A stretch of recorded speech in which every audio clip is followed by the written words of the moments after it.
Freddie just took a break anyway.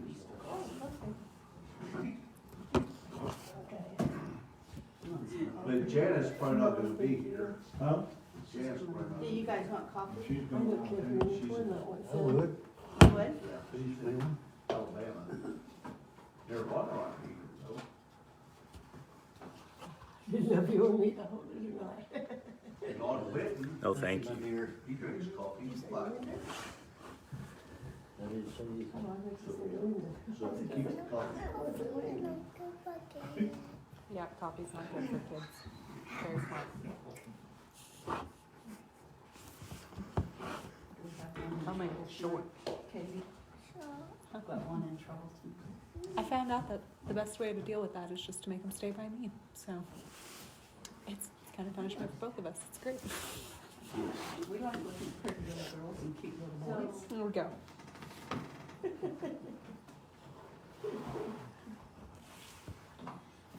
She could be so quiet or. We're So so the men's retreat that you was talking about is just on Saturday? Saturday, That's where you April actually get the question or 24th. something. I was like, I'm ready. It's the last Saturday of April from 10 to 5.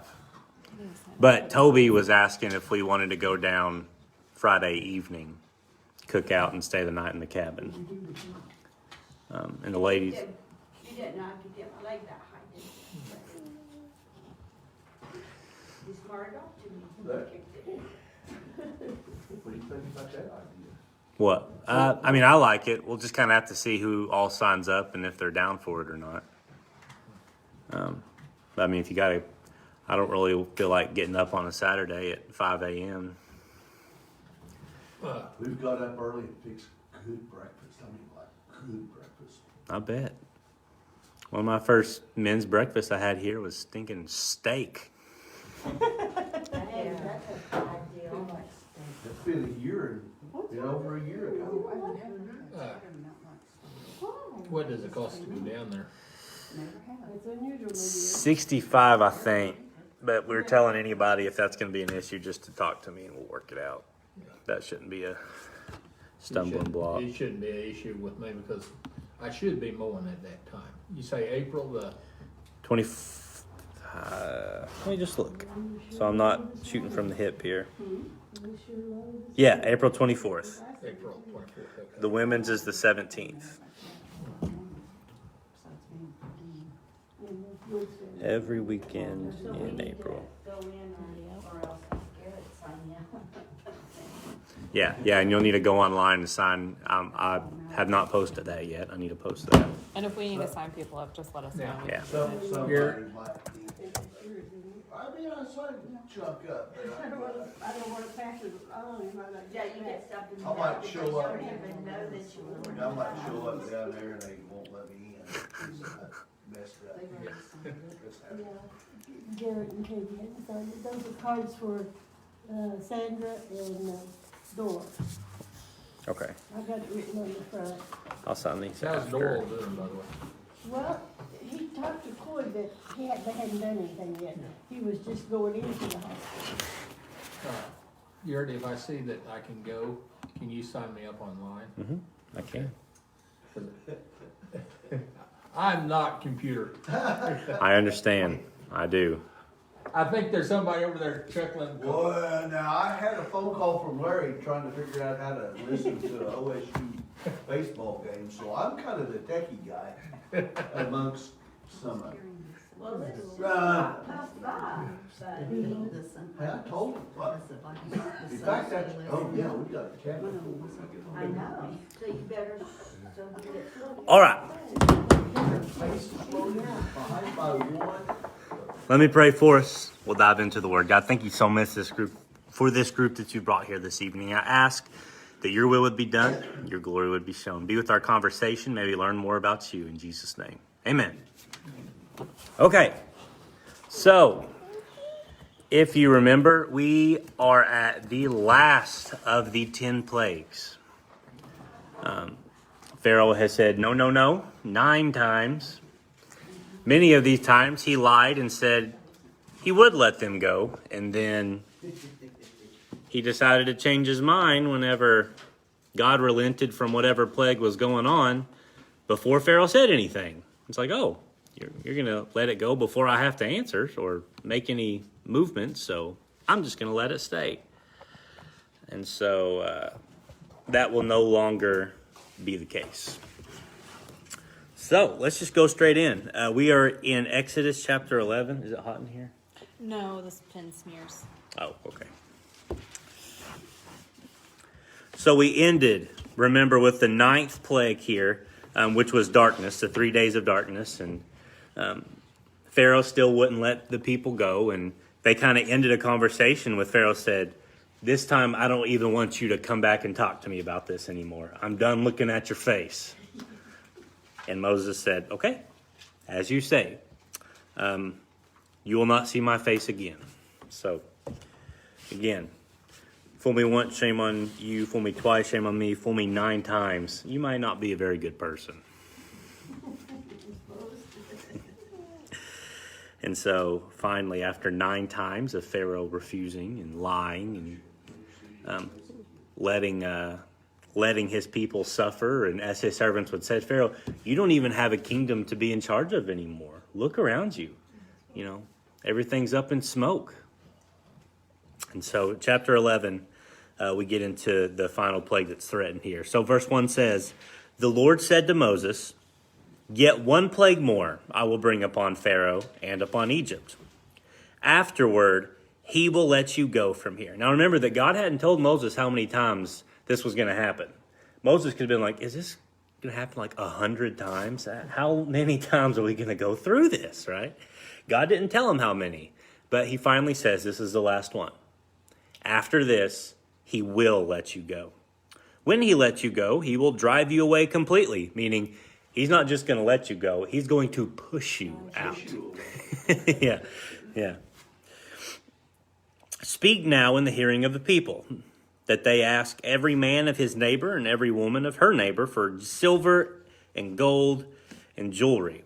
Now, you might think this weird, that the Hebrews are going to go around to the Egyptians and ask for their stuff, right? They're not stealing it necessarily, they're asking for it. But this is something that was prophesied to Abraham in Genesis chapter 15, verse 14. And this is when God is saying, your people will sojourn in a land that is not their own. They will be enslaved, but they will leave with great possessions.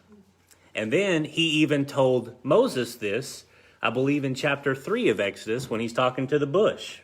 And he says, when they leave, you will basically plunder the Egyptians. Now, again, they were not taking their swords into people's houses and taking all their jewelry. They were simply standing at the door and asking for it. So it really was just a supernatural thing of God preparing Israel as they are to really begin their new nation. Because remember, they're the Hebrews, but they're not really Israel yet. They haven't really had a chance to become a nation because they came to Egypt, 70 people, and then they enjoyed about 30 years of prosperity, and then they've been enslaved for the past 400 years. And so they're about what scholars think is about 2 million people at this point. But they're not even their own nation. They've been slaves for most of their existence.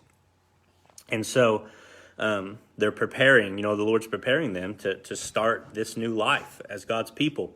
And the Lord gave the people favor in the sight of the Egyptians. Moreover, the man Moses was very great in the land of Egypt, in the sight of Pharaoh's servants, and in the sight of the people. So over the past 9 plagues, Moses has kind of become a popular guy, right? Maybe at first he was a little looked down upon, but now he's become the guy that even though he has caused all this, or I guess it looks as if Moses has caused all this great tragedy. Remember that they thought Pharaoh was God, but now there's this man with a stick that's doing stuff that Pharaoh couldn't even dream of doing. These wise men that apparently have the power of the Egyptian gods, they're at home. They haven't left their houses. They're so scared.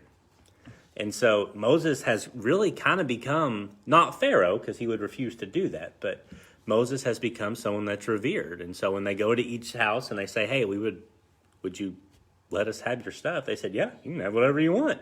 Please don't send any more frogs in my bed. Right?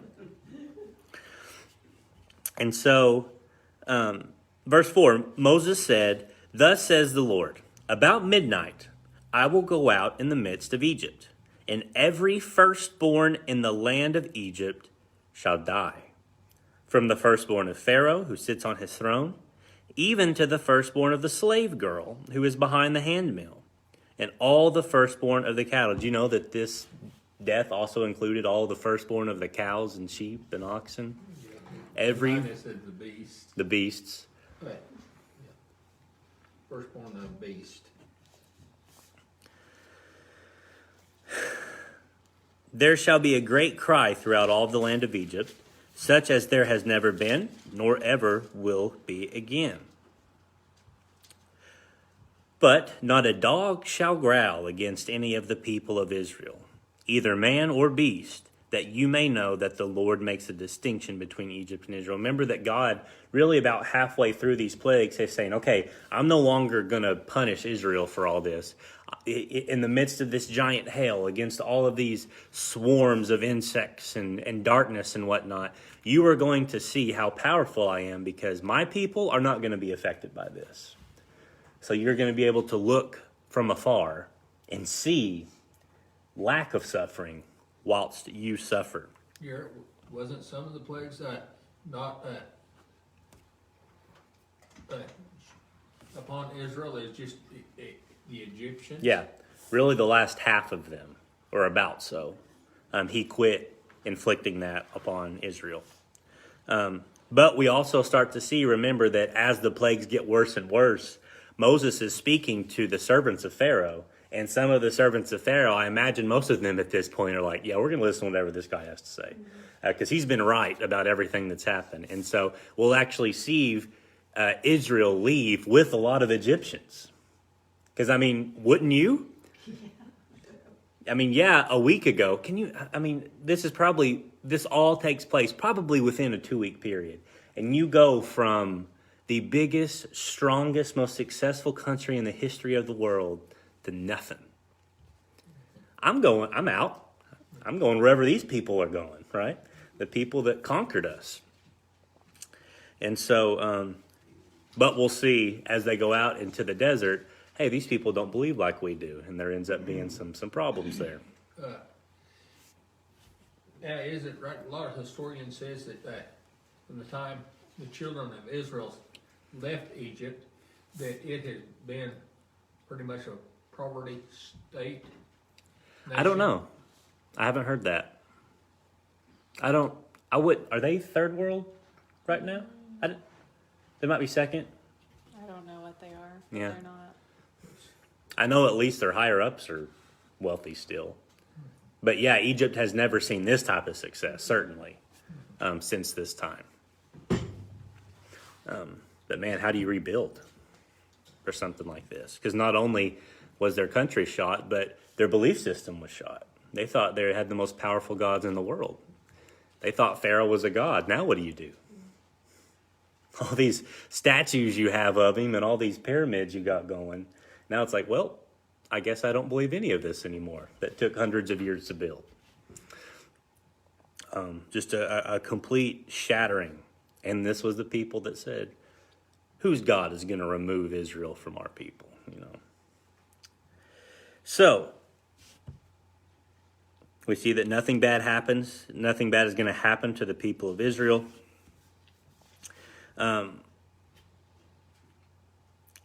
This is verse 8, and all these your servants shall come down to me and bow down to me, saying, get out, you and all the people who follow you. And after that, I will go out. And he went out from Pharaoh in hot anger. This has always interested me because I don't really know. It doesn't specify why Moses is so mad. But for some reason, it chooses to tell us that he was very angry when he left Pharaoh. Any guesses as to why you think Moses would be angry as he leaves Pharaoh for the last time? Tired of it. I'm certain that. Yeah. Could it be because he said, I don't want to see your face anymore, and maybe Moses wanted to yell at Maybe. him? Pharaoh was mad at him, so, Yeah. Yeah, because Pharaoh was, It was definitely hostile. That's for sure. Pharaoh hadn't talked to him like this before. But at the same time, God had told Moses, and here's my thought on it, and this isn't necessarily right, it's just what I think. God had told Moses what's going to happen, and Moses is trying to tell people, your son is going to die. All the firstborn of all your people are going to be dead in the morning. And Pharaoh refused. That would probably make me mad. Well, he didn't believe it, Pharaoh didn't Yeah. believe it. My Bible here says that if possibly Moses found Pharaoh's persistent pride infuriating because of the devastating effect it could have on the people. Yeah, that's what Barbara had mentioned. That You know what, I just have to think, you know, him being Pharaoh's son, you know, it was very hurtful to him probably that Moses did not come around. Because I think maybe now Moses was the grandson of a previous Pharaoh, not okay. this one. Yeah, okay. But he would certainly have still been connected. I mean, he probably knows people in the palace, so that's another reason too. There's probably a lot of Egyptians that he knows and are friends with. They're going to die. And, you know, he probably had it in his mind, maybe Pharaoh would soften his heart and Yeah, I'm sorry. I mean, Moses knows that he's not going to, but I'm sure that desire for it to happen is still there. This is a random question, but wouldn't Pharaoh have been the firstborn? So why didn't Pharaoh himself die? Was it just the firstborn children? Firstborn child. Does it say that? Yeah, I should know that answer. yeah, firstborn child. Originally, I remember when I first, I always thought it was firstborn male, but it's not. It was just your firstborn child. Firstborn of all the So flock. there could have been like a girl born before Pharaoh. Okay. That would be okay. Yeah, that would kind of make a difference, wouldn't it? I was just confused. I never really thought about it. So anyway, he leaves in hot anger. Then the Lord said to Moses, Pharaoh will not listen to you, that my wonders may be multiplied in the land of Egypt. Moses and Aaron did all these wonders before Pharaoh, and the Lord hardened Pharaoh's heart, and he did not let the people of Israel go out of his land. You know, all of these plagues have been bad. They've been getting progressively worse, but this one is on a whole nother level. And Moses has not been wrong once. It has happened exactly how he said it was going to happen. So I don't think God is purposely keeping Pharaoh from letting the people go. I think God would need to soften Pharaoh's heart to let them go. And he just has said, no, I'm going to let, I'm going to let it happen naturally, because that way Pharaoh's heart is hard and I can display my power. But you would think that any rational being at this point would turn. But again, when you spend your whole life being called a God, I imagine your pride is quite high in your view of yourself. And there's nothing, absolutely nothing, that is going to cause you to give that up. Even at this point, he's already done. He has no kingdom. All of his followers have turned against him. You know, it's just an awful thing. So, any thoughts or questions on chapter 11? That was a short one. It's hard to even fathom, really. Yeah.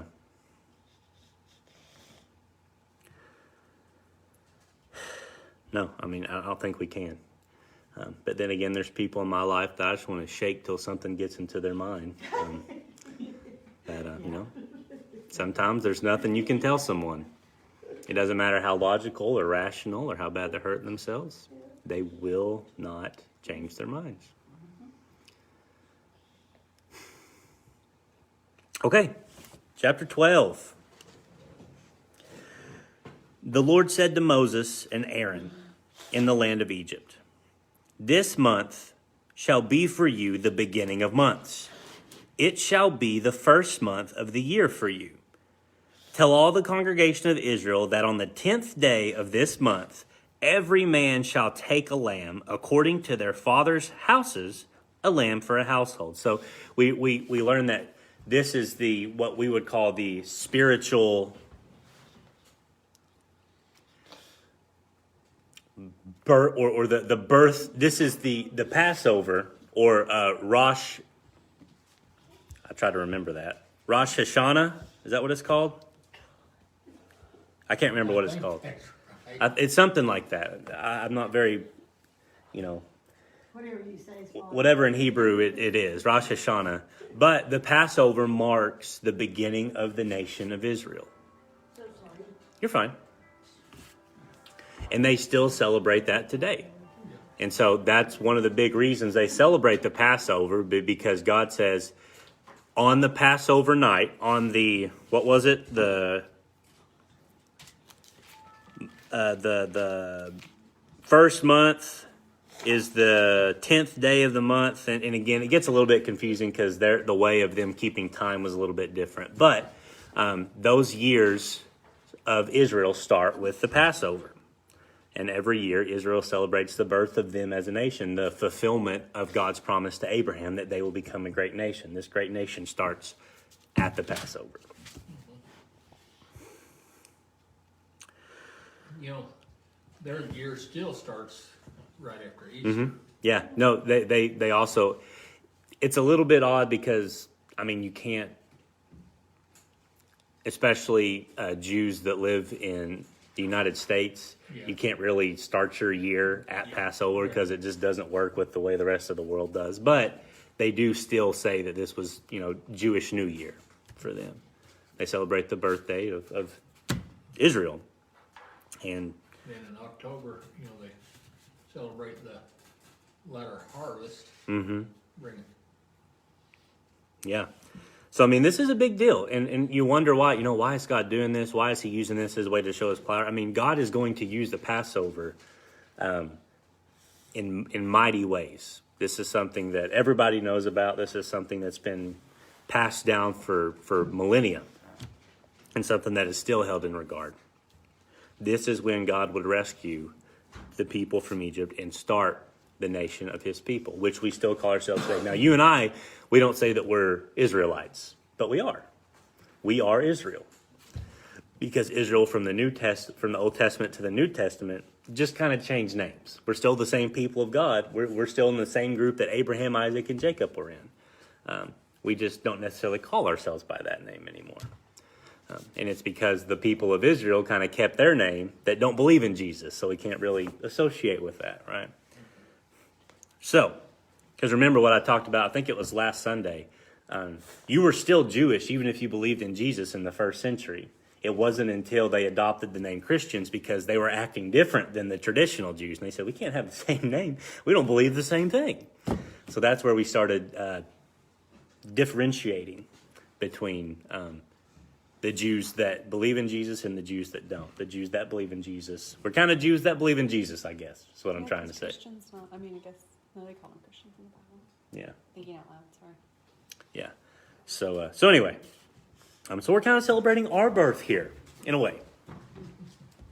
The birth of our nation, the birth of us being the children of God. So, he says that every man shall take a lamb according to their father's houses, a lamb for a household. And if the household is too small for a lamb, then he and his nearest neighbor shall take according to the number of persons. According to what each can eat, you shall make your count for the lamb. So they're all going to sacrifice for the Passover. Their meal, their dinner is going to be a lamb. And if you got a big family, you're sacrificing 4 or 5 lambs so you can eat. If you got it, that's probably way too much. If you got a small family, maybe you take 1 lamb and you're sharing it with another small family. But it starts with the sacrifice of the lamb. And then it says, your lamb shall be without blemish, a male a year old. You may take it from the sheep or from the goats, and you shall keep it until the 14th day of the month, when the whole assembly of the congregation of Israel shall kill their lambs at twilight. So, when I say that the lamb shall be without blemish, what does that make you think of? Christ. Yeah. And really, you can even take this back to Cain and Abel. Abel was the one that was offering the unblemished offering, the part that was good. He was offering his best. Cain was offering his leftovers. All of this hints and whispers the sacrifice of Christ. That's the whole point. In other words, you would not consider the lamb that God sacrificed for Adam and Eve to clothe them as a without blemish? I don't know. I mean, that would have been the first sacrifice because of sin. But I don't think that there's any stipulation on what There's type a of lamb saying it in the was. Bible, you just have to draw your own conclusion. But that was the first spilling of blood for the consequences of sin, was when they sacrificed that one for the clothing. Yeah, it's known as a lamb of covering of sin, Yeah. where Cain was the acceptable sacrifice. So remember that one of the most divine and God-like creatures to the Egyptian was sheep. And remember that Pharaoh said, have your sacrifices here. Remember, that was the first time he tried to compromise with them to keep them from leaving. And Moses said, no, if we sacrifice our lambs and our goats and whatnot within Egypt, we'll be stoned to death. That's against the law in Egypt. But now we see that what law is there in Egypt anymore? It's barely a country. So you kind of see the irony, right? That it went from we can't sacrifice anything in Egypt to now you've got 2 million people that are about to sacrifice something that to the Egyptians is godly on the same night. Can you imagine the amount of blood that would be? 2 million people, they're guessing, I think it's about 600,000 men. And if every man has a family, it's a lot of lambs. A lot of lambs. But this is against the rules of Israel or Egypt, but who cares? Egypt's not really a country anymore. It's in shambles. They shall take some of the blood and put it on the 2 doorposts and the lintel of the house in which they eat it. So that's the 2 sides and the overhang, right? They shall eat the flesh that night, roasted on the fire. With unleavened bread and bitter herbs they shall eat it. Do not eat any of it raw or boiled in water, but roasted, its head with its legs and its inner parts. This is pretty specific, right? And God is talking about you are not to leave any of it left. You are to eat it all, and whatever you don't eat is to be burnt up. There should be nothing left. Do you see how that could shadow Christ at all?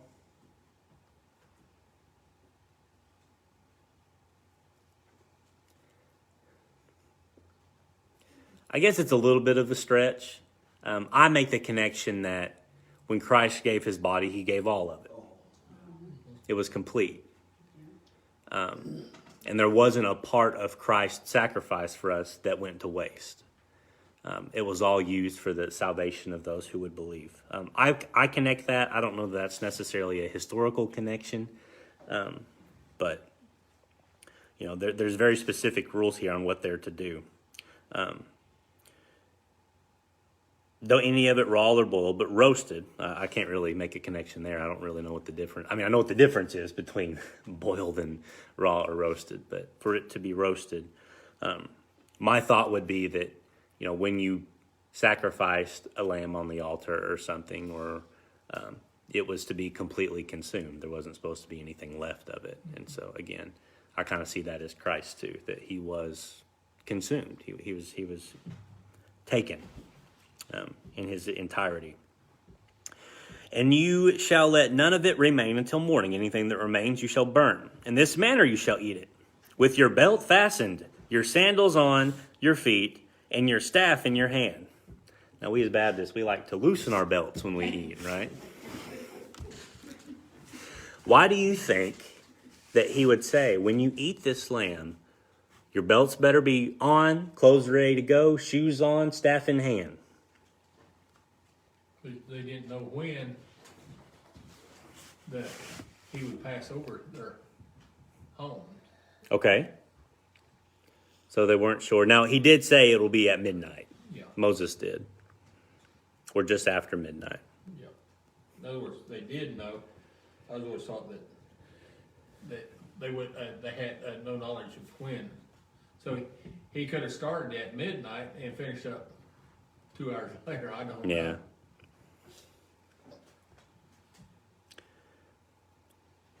I think the reason that they're doing this is because it's immediately after Passover, we'll read, they're gone. This is a to-go dinner, right? This is happening tonight, instantly. And after they eat this lamb and they spread this blood over the doorposts, and the angel of death comes and kills the Egyptians, they're up and out.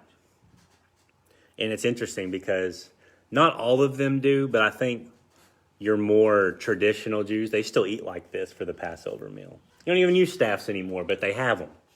I saw a video of it, and they'll have like staffs set up kind of like we would take the Lord's Supper or something.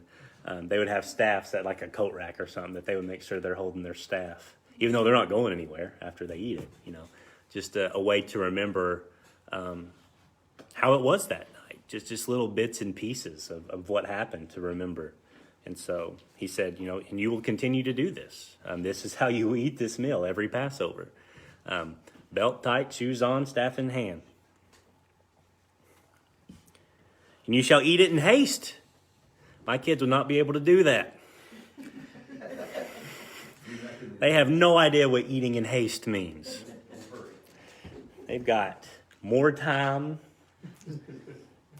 than they know what to do with when it comes to eating dinner. They haven't been roofers yet.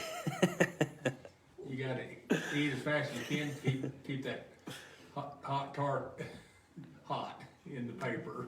Well, and can you imagine? I don't know what emotion I would be feeling. While I'm eating this, while I have that blood spread, knowing what's going on outside my door, I don't know if I'd be that hungry. But maybe you're excited too, because you're leaving. You've been enslaved for 400 years. You're gone. Maybe. I don't know. Maybe bittersweet. Your mind wouldn't be on eating, would it? I wouldn't think so. But then God says there's nothing to be left of this lamb. You're to consume it all. So probably would just end up burning most of mine then. It says you shall burn. Yeah. We had a house full of young'uns, and they was said, I'm not hungry anymore.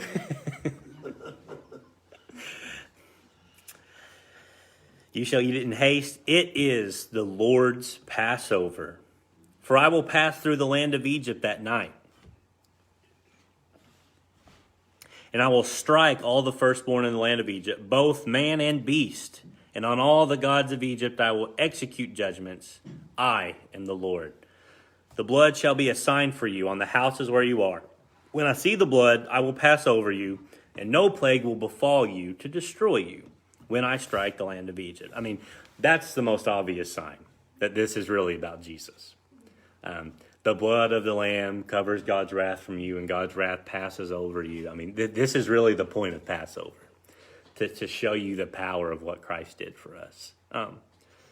It's just a complete direct connection.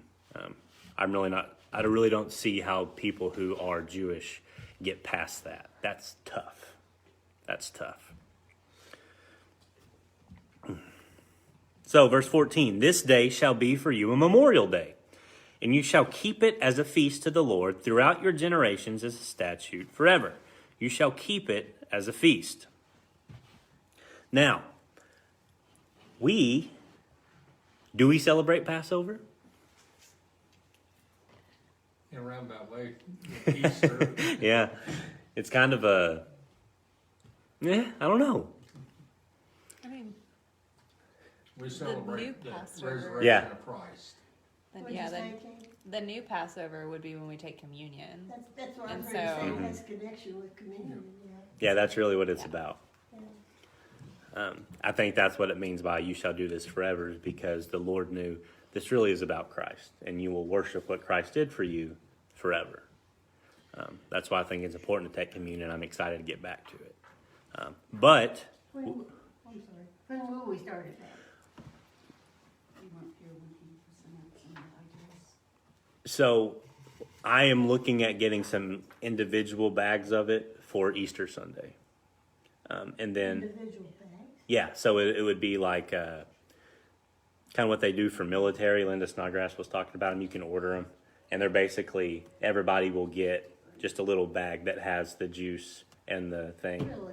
just for sanitation and that type of thing. They're pretty expensive, so it's not something that we would want to do very often. But, Just make them. huh? Do you not just make them? Make what? Like with the little cup, like, because we used to do them where they put the cup and you have the, we can talk about this later. Okay. I'm planning on having communion for Easter, and then the plan is based on what our government has said and where they think we're going to be, and based on the people in here who have taken shots who are going to. It looks like by May 1st, I'm hoping for a complete reopening of the church, where we will have fellowship dinner, we will have softball. We'll go back to all of our normal activities. May 1st is hopefully the time for that. But yeah, we do celebrate Passover, not the Passover in Egypt, but the Passover of God's wrath over us. Because that's what this whole point is, to point to God, to point what Jesus was doing, and to give him glory. So is our Passover the communion? Mm-hmm. Okay. Yeah. Because the first communion would have been taken at the Lord's Supper, which was during Passover. Yeah. And Jesus was the one that first made that connection. Because, the Jews in the days during the Last Supper, they did the same thing. They ate unleavened bread and they drank wine, right? The wine symbolized God passing over them in Egypt, and the unleavened bread symbolized the bread that they were eating as a part of their meal this night in Egypt. Why was it unleavened? Anybody have any guesses? It's quicker made than. Yeah, they didn't have time. I mean, this was announced. We don't know what time in the day, but it was tonight. I don't know how long it takes to go get leaven and mix it with the dough and have it rise. You And let it rise, you're looking at 3 hours. Yeah. Like yeast takes a little bit. so again, it was the quickness of it, and why it was unleavened. And so a lot of people think, well, why do we do communion today with unleavened bread? Well, really, it goes back to that. We no longer eat the lamb because Christ was the lamb. Yeah, that was the sacrifice that has been completed. A lot of neat connections there.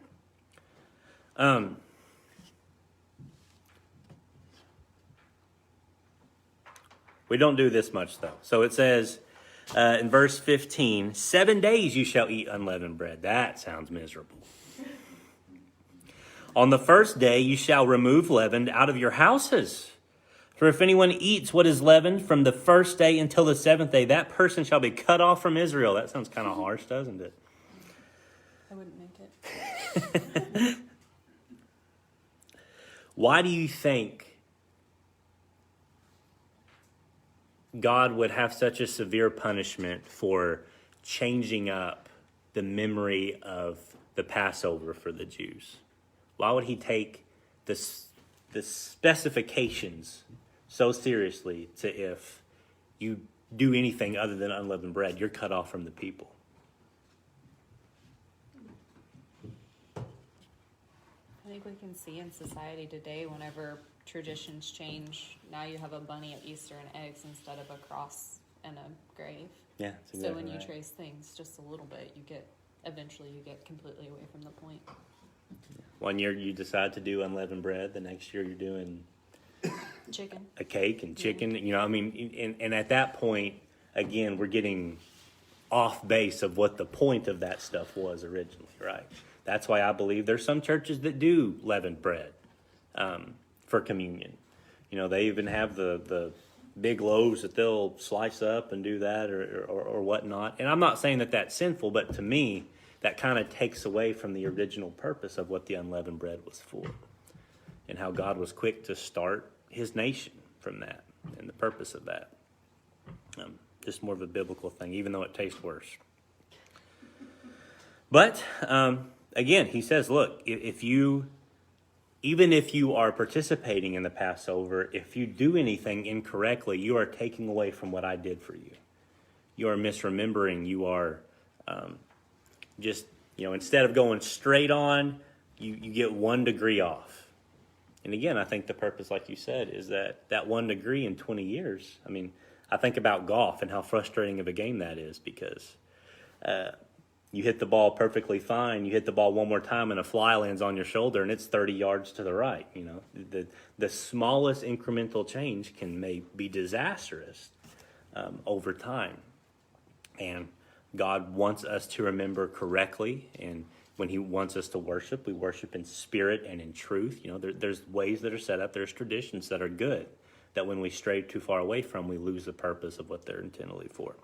So, these people that if they eat leavened bread for this week, that they will be cut off. And this would be, am I right in assuming that Passover starts Saturday? Their week of this starts Saturday. So kind of relative to, you know, today. But Passover is the next Saturday. So, on the first day you shall hold a holy assembly, and on the seventh day a holy assembly. No work shall be done on those days. But what everyone needs to eat, that alone may be prepared by you. And you shall observe the feast of unleavened bread, for on this very day I brought your hosts out of the land of Egypt. Therefore you shall observe this day throughout your generations as a statute forever. So you have the Feast of Unleavened Bread that's going to happen on this Saturday, and then, was that 6 or 7 days later? Sorry, 7 days. Yeah, so the first day, that Saturday, and then the next Saturday. So a week with no leavened bread, and then you'll have the Feast of Unleavened Bread on the first and the last. So that week of Passover starts this Saturday for the Jewish people. We understand that Christ has fulfilled all that, and therefore that's no longer necessary. This is all ceremonial law, is what we would call that in the Old Testament. Then Moses called all the elders of Israel. We're almost out of time. Let me see where I'm at here. We'll do one more section. Then Moses called all the elders of Israel and said to them, "Go and select lambs for yourselves according to your clans, and kill the Passover lamb. Take a bunch of hyssop and dip it in the blood that is in the basin, and touch the lintel and the 2 doorposts with the blood that is in the basin. None of you shall go out of the door of his house until morning. For the Lord will pass through to strike the Egyptians, and when he sees the blood on the lintel and on the 2 doorposts, the Lord will pass over the door and will not allow the destroyer to enter your house to strike you. You shall observe this rite as a statute for you and for your sons forever." And so it's saying that on this night, on the Saturday night at the beginning of Passover, you cannot leave your house. Now, going back to that night being in Egypt, no chance I'm leaving my house, right? Knowing what's going on outside, not a problem.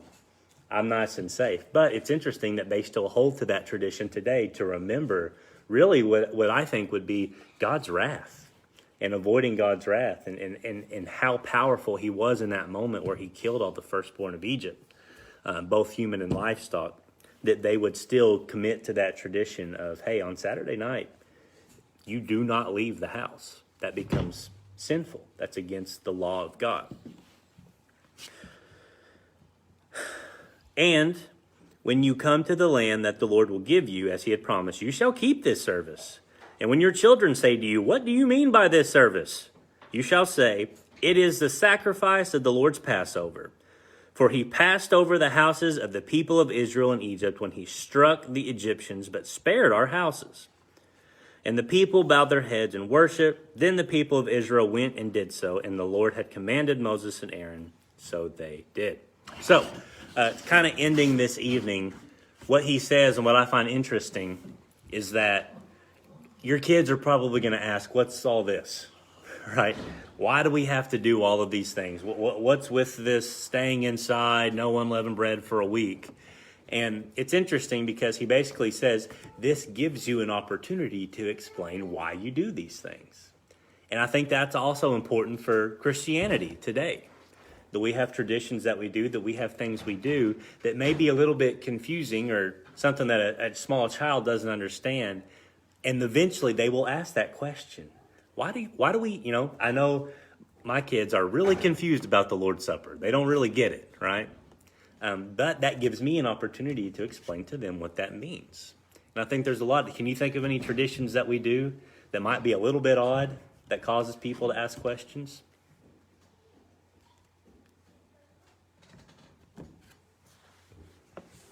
Well, there's always questions about baptism, Baptism's a good one. the sprinkling versus immersion. Mm-hmm. Well, to the outside world, this barbaric, what are you doing? Dunk people underwater and now they're a part of your group? Is that like hazing? It's a little bit different, right? But you give them, no, look, this is a symbol of what the Holy Spirit does. And it goes all the way back to Noah and the ark and God's wrath. And coming out of that, we were on the ship. You know, it's a neat way of connecting those dots. And I think that's a lot of what God tells us to do as believers. It's not necessarily because they're just completely normal and practical, but because they're different. He tells us to do things that are different because it causes people to ask questions. And it's those questions we're able to spark conversations.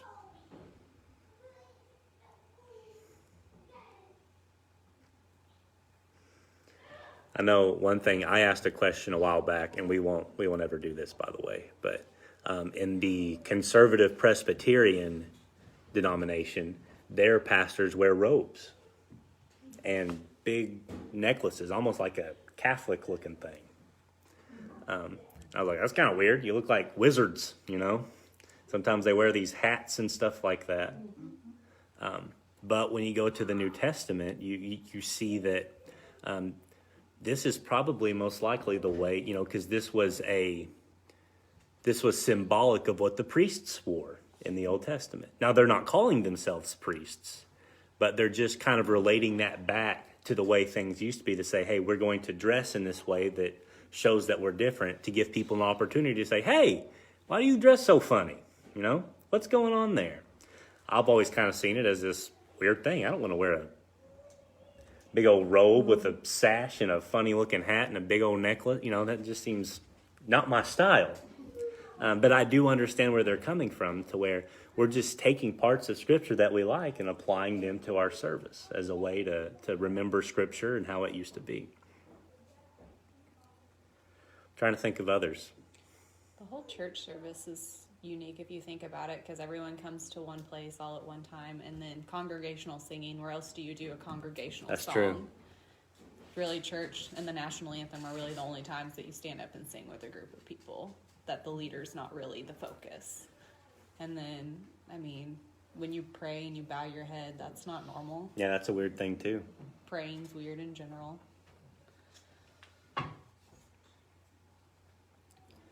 Relying on a Bible for your life is weird. That is weird. What did you say, Kate? Relying on a Bible for your life, like basing your whole life around a book. Yeah, to the whole world, that's all it is. Oh, yeah. Y'all just really like this book. Like the Lord of the Rings trilogy or something. Standing up and down in church is weird. That one's really weird to people who aren't necessarily church people. It's funny to watch non-church people go, and they're like, do I sit down now? Do I stay standing? I'm not quite sure. I know a song just ended. What am I supposed to do? Yeah, and standing to sing together.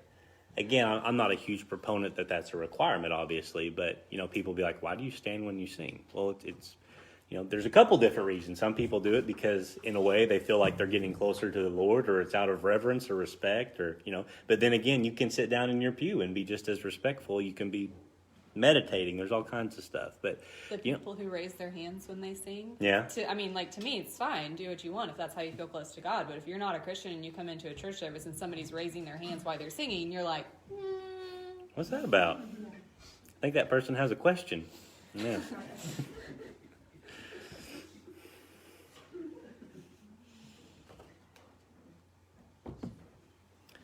You know, I think it's important that tradition can be a good thing and a bad thing. There's a lot of tradition, even in the Baptist church, that is wonderful, and it echoes Scripture. It goes back many, many years to things. Even something like a fellowship dinner, that's a very Baptist thing, right? a luncheon, or what do they call it, potluck dinner,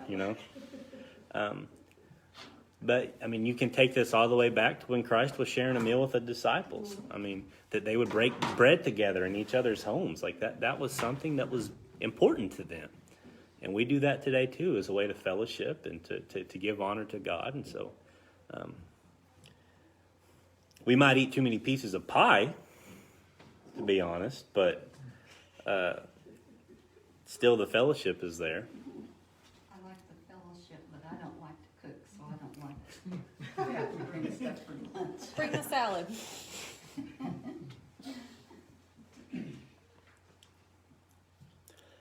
And I think probably one of the biggest things I hear, and not even just in the secular world, but even with other believers, can't believe you waste your Sunday morning going to church. Oh, I haven't heard that. I hear that a lot. Or tithe. Tithing, yeah, giving. Those are strange things to people that aren't familiar with the way that we do things. That, because to them it's like Christianity, going to church, it's just like this group that you go to every Sunday to hang out, and you give the guy that goes up and talks a bunch of money, so that he can do this or that. That's weird to them. And you have to explain to them, we're not giving it to him, we're giving it to the Lord. Well, why are you giving money to God? Is God broke? There's a whole lot of misconception. There is. Something that's said, I ain't must know, and so it's kind of accepted. They're weird. Yeah. But I will say that the biggest one of all time is, of course, taking the Lord's Supper and calling it his blood and his flesh. That is strange to anybody else, right? Christians for centuries were called cannibals because of the misconception that they're eating somebody. They're eating somebody's blood and flesh, cooking it up. And you say, no, that's not what we're doing. And then look, you have an opportunity to explain Do you what... get presented with that? Most people that I've talked to, they probably don't understand what the Lord's Supper is, but they're not weirded out by it. Okay. Like they've heard about it enough. But if you go off to what, if you get someone from, like when I was in JUCO and I was hanging out with all the basketball players that were from the East Coast and stuff, they were freaked out. They thought it was some type of cult thing. They're like, taking the Lord, eating his flesh, drinking his blood. It's like, man, you vampire? What's going on here? And I was able to, say, no. It's not real. It's symbolic, and this is what it means. But no, I think we need to hold on to these traditions that we have. Be willing to be progressive in certain areas, but then have those maintain, especially those things that we do that remind us of Scripture.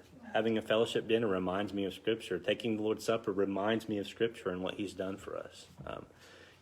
Let's not stop doing these things because the world sees them as odd, but take that as an opportunity to help enlighten them as to what it is.